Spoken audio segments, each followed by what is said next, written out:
Sunan Ramadan, Tab Chavdal Amud Aleph, around halfway down. Sunan Ramadan, Ezel Mu'ad. What's considered a Mu'ad, right? So we're talking about Hilchot Mu'ad and Tam. Tam obviously pays Hatzin Ezek. We mentioned 3 times. We just had an eye-opening discovery that maybe those 3 times means that the third time you pay full damages. It's machloket whether or not it's 3 or 4, and if it can go back to a Tam mode. Let's see. Anything that was testified in 3 separate days. And it could come back to the time when children play with it and tease it and doesn't kill them. There would be OC. An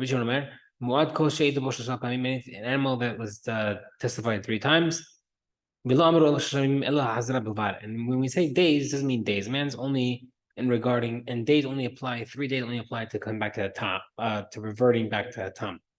So 3 times muad, you need to wait 3 days to come back to top. Regarding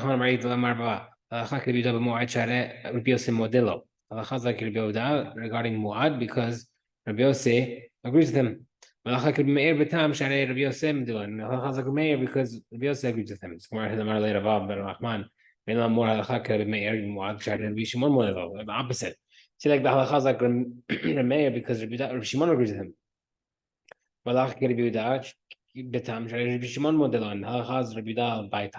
Because Rabbi Shimon agrees with him. Why did you say it like that way with Rabbi Yossi?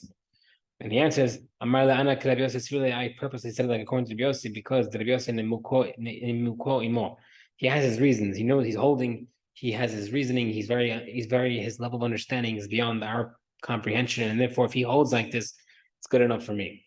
Ibai will ask the question. I mean, the time we mentioned you did 3 days from Mu'ad. Does that make the ox Mu'ad or the person who owns it Mu'ad? What does that mean? What's the difference? Let's say you have 3 sets of witnesses that came on the same day. Right? So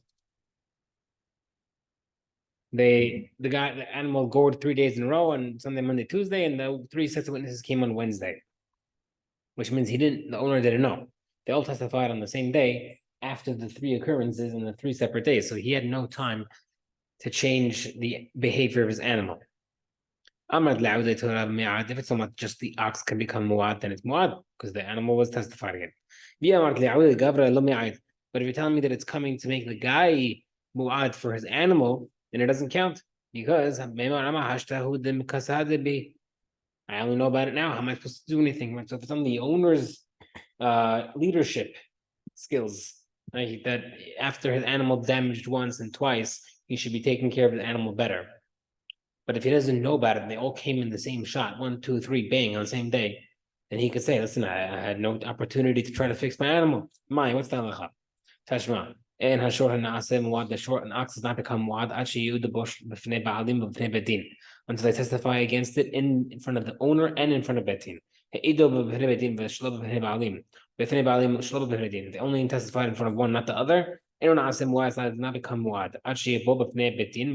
In front of both.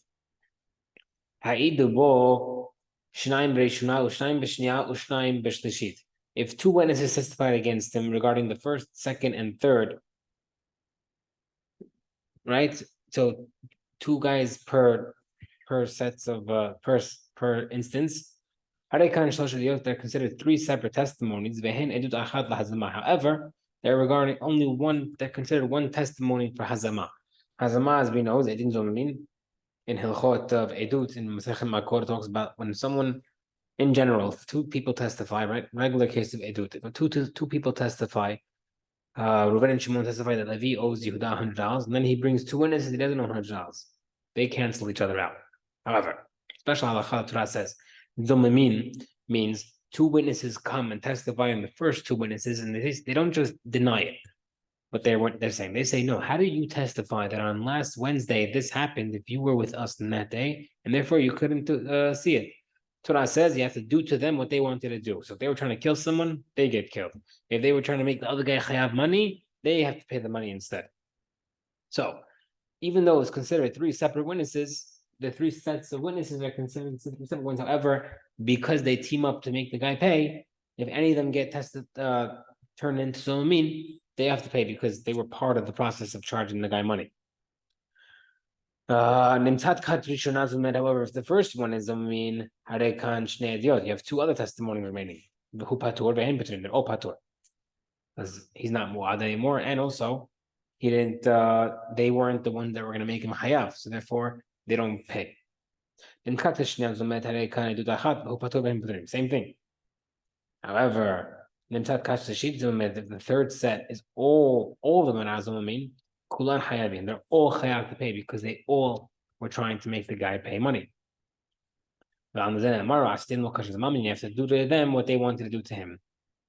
So now, this makes sense because if you're trying to say that they're trying to make the ox muad, that makes sense because they were three groups trying to make the ox muad, and that's why they have to be hayab.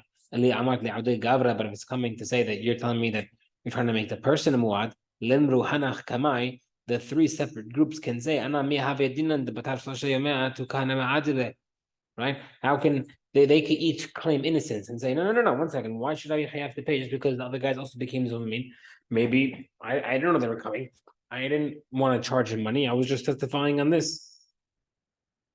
I said this halakha in front of Kahana. And he said, if 3 days are required to make the ox a muad, does that make sense? Let the last witness say, the third set of witnesses could also claim innocence. They could say, listen, we shouldn't pay full damages because we were Zolamine on the third. We didn't know the other guys came. We thought that we were number one. And therefore, when we come and testify that this ox gored, we thought he was a Tom. And therefore, we want him to pay half damages. Where it says, you say, no, you if that would be all well and dandy, that's true. However, we're talking about a scenario where they looked like they were conspiring with each other. They were hinting at each other, they were motioning to each other, they knew each other, and therefore they realized they're conspiring. Rashi says different answer. Right? They can't claim innocence if they all came one after another. This halakha is to make the ox muad is referring to where they recognize the owner, but they don't recognize the ox itself. Right? So you can know that they're really after to make the guy pay money, they don't care about the ox. Where it says, if they don't know the ox, then how do they make the guy pay money? Right? How do you testify against something happened if you don't know what the animal looks like? The Gemara says the Amre Torah negahna itlach bevkarecha ibailach lanture. They could say no, we don't know which ox it is, but we know one of your oxen are goring. You better take care of your entire herd. New question. What if someone incites his friend's dog on someone else? Reuven causes Shimon's dog to bite Levi. Right? We know that an insider is patur. What about the owner of the dog? Can you tell him I didn't do anything to you? Or we tell the owner, right? Or we could say, no, listen, you can't claim innocence. You have a dog that's an attacking dog, then therefore you shouldn't have kept it. I remind me of Hatzlach one time overnight. We had a patient who got off his bed, went to the bathroom at 4 o'clock in the morning, stepped on his dog, and it was one of those like dogs that are like the size of horses, like those German shepherds, like the wolves looking one. The dog got so scared it jumped and bit off his lip. I'm telling you, the whole bottom, most of the bottom lip was gone. Right? So who told you to have this type of dog? Right? So if your dog could be incited to attack, then you shouldn't have had it. Right? The Mishnah said that when an animal comes to time when children play with it, it doesn't go anymore. But if it were to attack the children, you'd be hayav. So we see if your animal is an attacking animal, the owner is hayav. The Gemara says, 1 second, it doesn't say that it gores is chayav. It just means that if it would try to gore them or attack the kids, it would just remain a mu'ad and not come back to a tam. But that goring, you're not chayav. You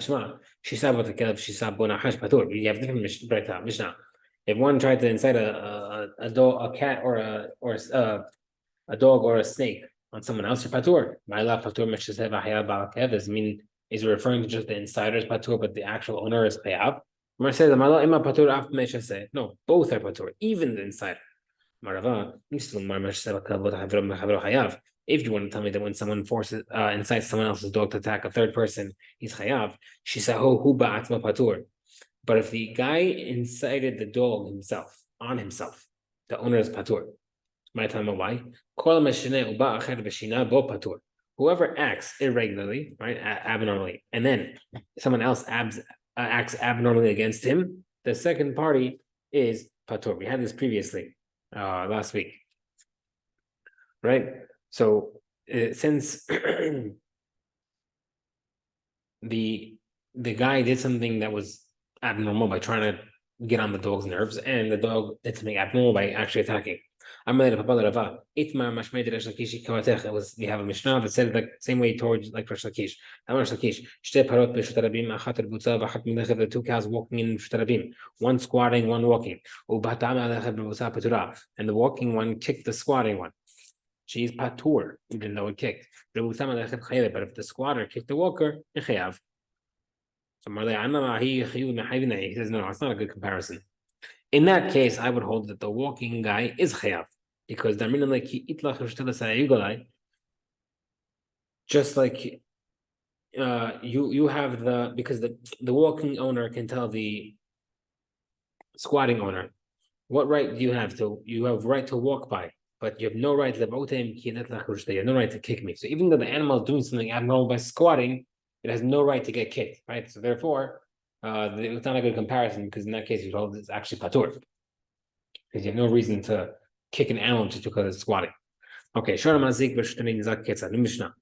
an ox that damages on the damagee's property, what's the case? Nagah, nagaf, nashach, ravas, ba'at. If it gored, pushed, bit, squatted, or kicked, and damaged something that way. If it's in the damagee's property, you pay full damage. You still pay why? Say, I understand my halacha through a kal v'chomer. In a case where the Torah was lenient regarding shen and regel, mean b'shut rabim you're patur usually in shen and regel and b'shut rabim. But yet we find that in damagee's party you're chayav to pay full damages by shen and regel. And in a case where you're chayav for keren to pay hatzinezik in public property, so therefore, in private property, he should pay full damages. Right, we had this case before, and we actually quoted it. We have the halacha of dayo. If you're going to quote a halacha for kal v'chomer, you can't throw extra halachot. You can only keep the halacha that you previously had. Right? If you're comparing A to B, you can't add halachot to B. If you're doing a kal v'chomer from A to B, you could keep the halachot from A and apply it to B, but you can't add. Ma beshut harabim hatzinezek, just like harabim's hatzinezek by keren, af beshut hanizak hatzinezek, so too it would be hatzinezek in private property by damagee. Amar lehem, bitafon says to him, afani lo adun keren mi keren. I also do not learn that halachot of keren from halachot of keren, meaning from private to private property. Anu adun keren mi regel. I learned keren from regel. How? Umab makom shehakel alashen bal regel b'sharabim. If in a private, in a case where the Torah was makel in regarding shen regel in public, right? Your patur hechmir b'keren your chayav and keren. Makom shehmir alashen bal regel b'shtanizat. In a case where it is hamur by shen regel in damagee property, we're paying full damages. You should also be hayav in keren. It says amralo same answer. Can't overdo it. Just